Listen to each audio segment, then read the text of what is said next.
Please, you have to listen to me. Just listen. I don't have anyone else to talk to. I don't know who would even be willing to hear this.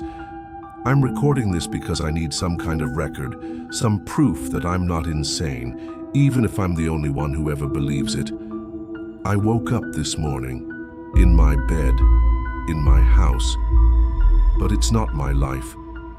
And the worst part, the most soul-crushing part, is that the people I love most, my family, they're looking at me like I'm a stranger. They're the ones making me feel like an intruder in my own home. It all started so quietly, so normally. The alarm on my phone chirped at 6:30 a.m., the same awful digital sound it's made for 5 years. I slapped my hand on the nightstand, fumbling for the phone. My fingers found it, silenced the noise, and for a couple of seconds everything was fine. The world was still soft and blurry. I could smell the rain from last night and the fabric softener on my pillow. It was all normal. I just laid there for a minute, letting my brain boot up, doing that mental checklist you do before you actually face the day. Okay, work project is due Friday. Got to get dog food. Mom's birthday is next week, need to call the florist. It was all there. My life, my memories, all filed away where they should be. But then, as my eyes started to adjust, I felt the first little pinprick of wrongness. It was just one note, played completely out of key. I always sleep on the right side of the bed. Near the door, my wife Sarah, she sleeps on the left by the window. But when I rolled over, my arm just flopped into empty space. That's not weird. She's an early riser. But the nightstand was. My nightstand is a mess. A total disaster of books I mean to read, a half-empty glass of water, a charging cable, and this ugly little ceramic bird my daughter Lily made. It's a mess, but it's my mess. This morning, my hand just met this smooth, clean, dark wood surface. It was totally empty. I blinked, rubbed my eyes, and pushed myself up. It wasn't my nightstand. It was this sleek, modern thing I'd never seen in my life. The stack of books was gone. The ugly bird was gone. Instead, there was this single, minimalist lamp with a chrome base. My heart kind of thumped. That's weird. My first thought was, okay, Sarah bought new furniture. She loves to redecorate. But she would have told me. A whole new nightstand? She would have been showing me pictures on her phone for weeks. She wouldn't just swap it out overnight while I was sleeping. I sat up, swinging my legs over the bed. The floor didn't creak in the usual spot. I looked around the room, and that little feeling of unease started to curdle into real anxiety. The walls. My bedroom walls have been a soft beige for 7 years. I know because I'm the one who painted them. I remember arguing with Sarah over the exact shade. I remember the drop cloths and the smell of paint. These walls were a deep, slate gray. They were beautiful, I guess, but they weren't mine. "Okay, Alex," I whispered, my voice sounding weird and gravelly. "Don't freak out. There's a reason for this. Maybe it was some crazy, elaborate prank. Sarah's got a strange sense of humor. Maybe she had friends over to redecorate the whole room as a joke. It seemed impossible and way too expensive, but it was better than the other idea that was starting to creep into my head." I got up and walked over to the wall, running my hand over it. It was perfectly smooth, not a brushstroke. It looked professional. It felt real, too real for a prank. I leaned in and sniffed it. No paint smell. It felt settled, like it had been this way for a long time. My eyes went to the other side of the room, to where our wedding photo always hangs. It's a big canvas print, Sarah and me on a beach in Mexico, laughing. My favorite picture of us. It was gone. In its place was a piece of abstract art, all blues and greens. Nice enough to look at, but it meant nothing to me. My breath just hitched in my throat. This was way more than a new nightstand. This was an erasure. I spun around, my eyes darting everywhere, desperate to find one thing that felt right. The dresser was different, low and mahogany instead of our tall oak one. The curtains were heavy, dark velvet, not our light linen ones. Even the damn light on the ceiling was this spidery modern chandelier instead of our ceiling fan. It was my room, same size, same layout, but it was wearing a costume. It was a perfect imposter, and the longer I looked, the more all the perfect little details screamed at me that I was the one who didn't belong. The feeling wasn't anxiety anymore. It was this cold, creeping dread. I just had this primal urge to find my family. They would explain it. Sarah would laugh. Lily would give me a hug. They would make it all make sense. I stumbled out of the bedroom, my heart hammering my ribs. "Sarah?" I called out. "Sarah, what is going on?" The hallway, for a second I felt a flicker of hope. It looked the same. Same scuffed floors, same family photos on the wall. I rushed to them, my fingers tracing the frames. There was Lily at her first T-ball game, the family trip to the Grand Canyon. There was a picture of us at a ski resort. I just stared at it. I have never been skiing. I hate the cold. I'm clumsy as hell. The one time Sarah brought it up, I shot it down immediately. But there I was. It was my face, my smile. I was wearing this bright orange ski jacket I'd never seen, arm around a smiling Sarah. Lily was in front, making a face, and behind us, this huge, snow-covered mountain. I have no memory of this photograph. I felt this wave of dizziness so bad I had to lean against the wall. It was like looking at a photoshopped picture of my own life. I tore my eyes away and pretty much ran down the stairs. I could smell coffee, and that smell was like an anchor. The kitchen. The kitchen has to be normal. I rounded the corner and just froze in the doorway. The layout was the same. Stove here, sink there. But the details were all wrong, like some nightmare funhouse version of my kitchen. Our warm yellow walls were now a cold, clinical white. The oak cabinets we spent a month refinishing? Gone, replaced by these glossy, handleless grey things that looked like they belonged on a spaceship. The butcher block island, where Lily always did her homework, was now a slab of cold white marble. Sarah was at the counter, her back to me, pouring coffee. She was wearing this silk robe I didn't recognize, a deep emerald green. "Sarah," I said, my voice cracking. She turned, and for just a second, her smile was the most beautiful thing I'd ever seen. It was my Sarah. Her eyes, the way her hair fell.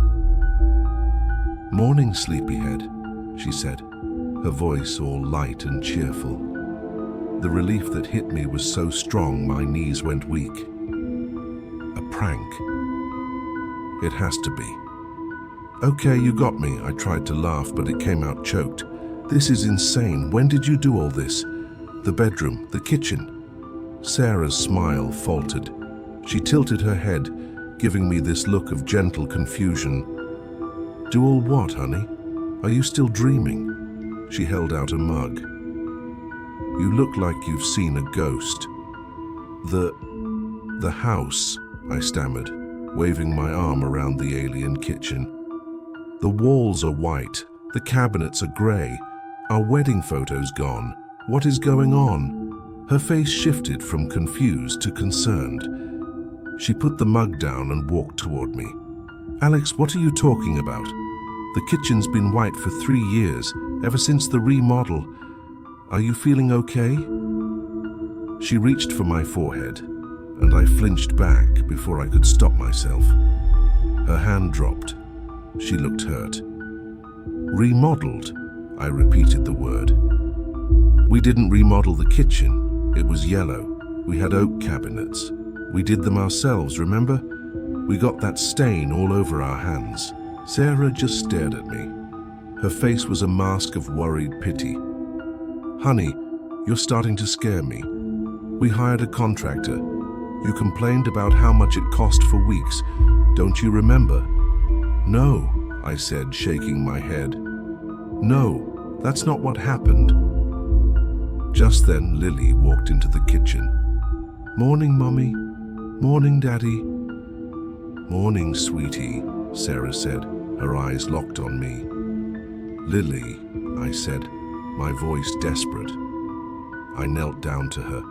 Lily, honey, what color is our kitchen? She looked at me like I was an idiot. She glanced around the room, then back at me. It's white, Daddy, silly. She giggled. Then this small black cat with white paws trotted into the room and started rubbing against Lily's legs, purring. I recoiled like it was a snake. What is that? I choked out. Where did that come from?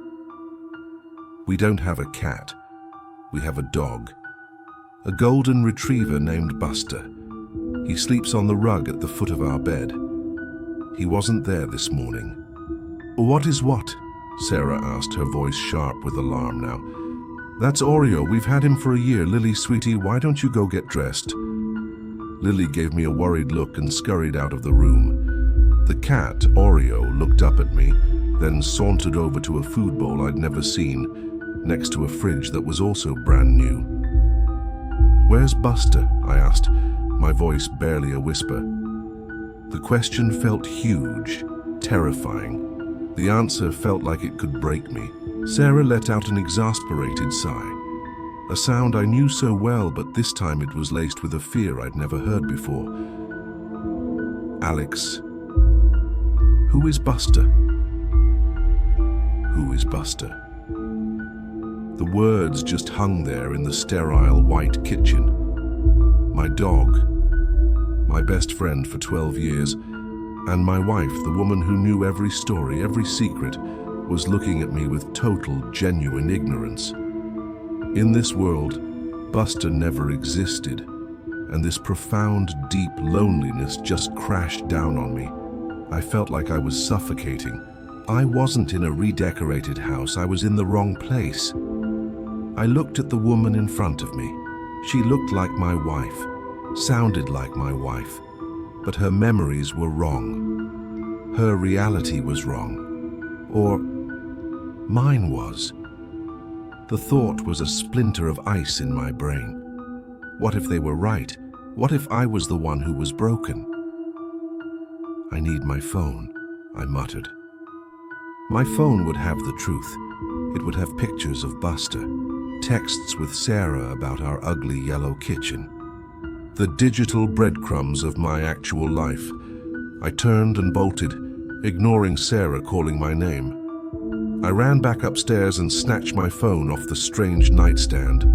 The wallpaper was a picture of the three of us on that phantom ski trip. My stomach twisted. I swiped it open and went straight to my photos, scrolling back frantically. A month, a year, 5 years. There were thousands of photos, but they were all wrong. Lily's last birthday party was at some bouncy castle place we've never been to. Summer vacation was at a lake house I didn't recognize. There were selfies of me and Sarah, but my hair was different, or I was wearing clothes I'd never owned.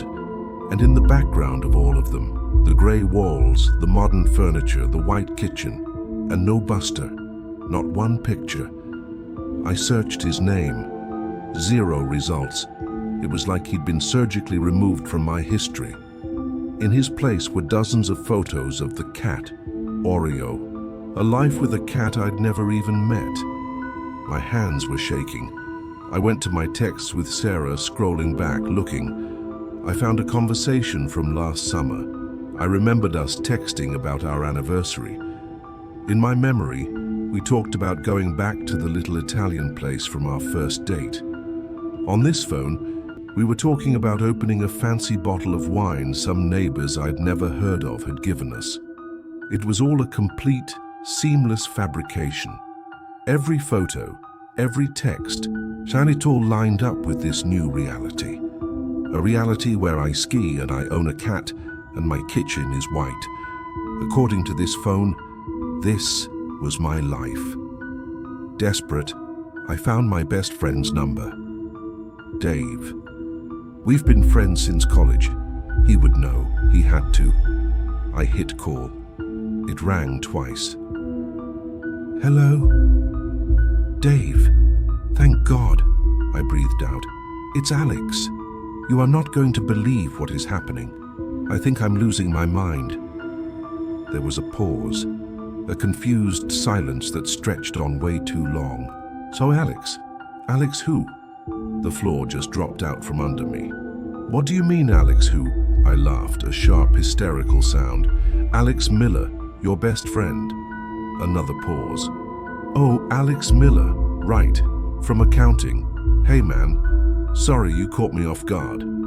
I don't think we've talked in, 10 years? How'd you get this number? His voice was polite, but so distant. The voice you use for some guy you barely know. Not your best man. We talk all the time, I stammered. We talked 2 days ago about the Knicks game. I don't think so, man, Dave said, a nervous edge in his voice now. I'm a Celtics fan, always have been. Listen, it's good to hear from you, but I've really got to run. I couldn't speak. I was ice cold. He wasn't my best friend here. In this world, we were just old colleagues. The shared history, the inside jokes, the years of brotherhood, gone, wiped clean. No, I whispered. Nothing. Sorry. I hung up. I just slid down the wall, the phone dropping from my hand. I was completely, utterly alone. Every piece of evidence, every person I turned to, reflected this twisted version of my life back at me. What was more likely? That the entire universe subtly rewrote itself around me, or that something in my own head had just snapped? I heard footsteps. Sarah was in the doorway, her face pale. Alex, she said, her voice soft but firm. I think we need to call Dr. Evans. Dr. Evans was our family doctor. But the way she said it, she wasn't talking about a checkup. She was talking about a shrink. She thought I was having a breakdown. And in that moment, looking at her familiar face all twisted with this awful, pitying fear, I saw the trap. Every protest I made, every piece of my real memory I clung to, would just be more proof that I was crazy, insisting my kitchen was yellow, that my dog existed, that my best friend knew me. It wasn't proof the world was wrong. It was proof that I was. They weren't trying to hurt me. They were trying to help the man they knew, their Alex, who had woken up one morning speaking nonsense. They were trying to guide me back to their reality, and in doing so, they were erasing mine. I was being gently, lovingly buried alive. I have to ask, has anything like this ever happened to you? Even a small glitch, a moment where reality just felt thin? What would you do if everyone you trusted looked at you like you were insane? Tell me what you'd do in the comments. And if this story is hitting you, if you feel that cold dread I'm talking about, please hit the like button and subscribe. I feel like I'm screaming into the void, and I just need to know someone out there is listening. For the rest of the day, I tried to play along. It was the hardest thing I've ever had to do. When Sarah talked about the remodel, I'd just nod, pretending I had a headache that was making me foggy. When Lily talked about the cat, I forced a smile and gave its head a little pat, my skin crawling the whole time. I was an actor on a stage, playing myself, but I didn't know any of the lines. They watched me every second. It was suffocating. The breaking point came that night. Sarah sat me down on the sofa. It was grey, of course. Lily was upstairs. "Alex," she started, in that gentle voice you use on a scared animal. "I made an appointment with Dr. Evans for tomorrow morning, just to talk." I stared at her, my wife. Her face was so full of real care, and that care felt like the cruelest part of all. She was trying to fix me, to sand me down until I fit into her world. She was trying to kill the real me to save the version of me she knew. I couldn't let her. "I don't need a doctor, Sarah," I said, my voice low and shaking. "I need you to believe me." "I do believe you," she said, but her eyes gave it away. "I believe you're seeing something that feels very real and very frightening."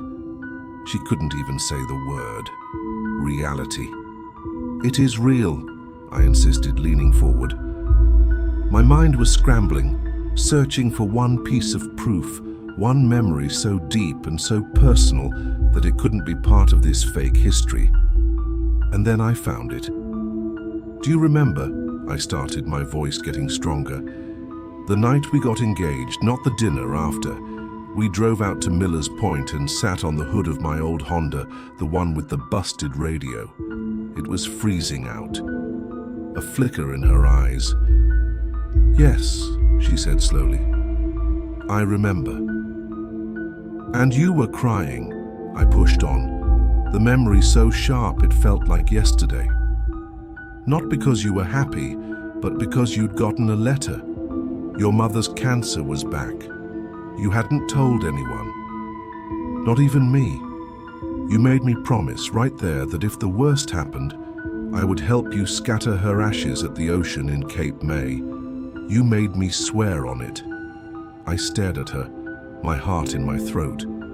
This was it. This was the memory that couldn't be fake. It was too raw, too secret. Sarah's face went blank. The flicker of recognition vanished, replaced by a cold, unnerving confusion. She shook her head. "Alex, what are you talking about?" "The promise, Sarah. The promise about your mom." "My mom?" she said, her voice so genuinely baffled it was like a punch to the gut. "My mom is fine. I talked to her this afternoon. She's in Florida playing golf.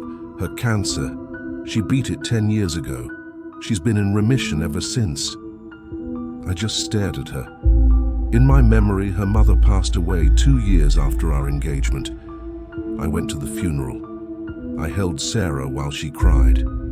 I helped her pick out the urn. In my world, her mother was gone. "No," I whispered. "No, she died, Sarah. I was there." That was it.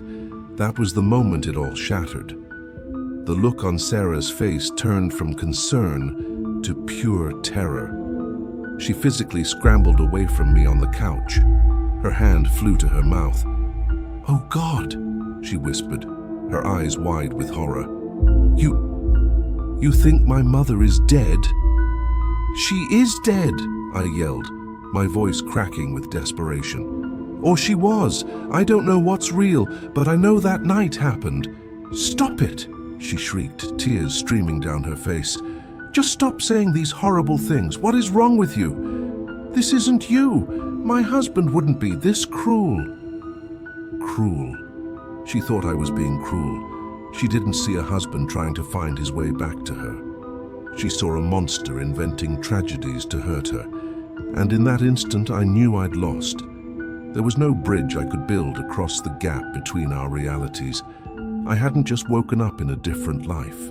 I had woken up in a world where I was the villain. The proof I had chosen, the most sacred memory I had, was the very thing that proved to her that the man she loved was gone. The sound of her sobbing filled the silent, grey house. And I knew I couldn't stay. I wasn't just an intruder anymore. I was a ghost, and my very presence was tormenting the people I loved. I didn't pack a bag. Nothing in that house felt like mine anyway. I grabbed my phone and my car keys, the only familiar things left, and walked out the front door. I didn't look back. The night air was cold. I got into my car, my actual familiar beat-up car, and for a second, it felt like the only piece of my world that was still here. I just sat in the driveway, staring at the house. Where was I supposed to go? I started driving. I had no destination. I was just wandering through streets I thought I knew. But even out here, the wrongness was everywhere. The stop sign at the end of my street was newer. The neighbor's house had different colored trim. Tiny, insignificant details that all screamed that I was in the wrong place. I drove downtown. The old movie theater that's been shut down for years? It was now a renovated playhouse, its marquee all lit up. The corner bookstore I loved was now a yoga studio. The park in the center of town had a different statue. The entire texture of my world had been rewoven. I was a tourist in my own hometown. I pulled over by the lake and cut the engine. The silence was deafening. I looked at my reflection in the dark screen of my phone. It's my face, but who am I? Am I Alex Miller, a man whose life was stolen? Or am I a different Alex Miller, a man who woke up one morning with a detailed, unshakable delusion? The horror of it is that it's all so logical. There is zero evidence of my world, and a mountain of evidence for this one. Who would anyone believe? Who should I believe? The doubt is like a cancer. It whispers that maybe Sarah is right. Maybe I am sick. Maybe Buster and the yellow kitchen and the promise I made were all just figments of a broken mind. And that thought is almost more terrifying than a parallel universe. If my memories aren't real, what's left of me? I stayed in that car for hours. I have nowhere to go and no one to call. My best friend is a stranger. My parents, in this reality, live in a different state. If I check into a hotel, what happens? What if Sarah called the police? Reported me missing? They would find me. They would take me to Dr. Evans. They would help me. They would medicate my reality away until I accepted theirs. So that's where I am, sitting in my car, in a town that looks like home, but feels like a foreign country. I'm recording this on my phone because it's the only thing I can think to do. I have to get this story out. I need for there to be a record somewhere that says my world was real, that the yellow kitchen and my dog Buster and the promise I made to my wife, that it all happened, that I happened. I don't know what I'm going to do next. How do you survive in a world where you don't exist? How do you build a new life when your old one is a phantom limb, an ache that you can't stop feeling? So I'm telling you this, what do you think? Am I in a parallel universe? Am I losing my mind? Or is this just some vivid, unending nightmare I can't wake up from? The most terrifying part is, I don't think I'll ever know for sure. I'm trapped, an exile, just a few feet away from everything I ever loved. And it makes me want to ask you one final chilling question. Are you sure? Are you absolutely sure that the life you woke up in this morning was yours? If you have a story, a glitch, any moment of wrongness you can't explain, please, I'm begging you, share it in the comments. Reading them might be the only way I'll know I'm not completely alone in this. Subscribe for more because, well, my story isn't over. I have to figure out what to do, and maybe one of you will have an answer.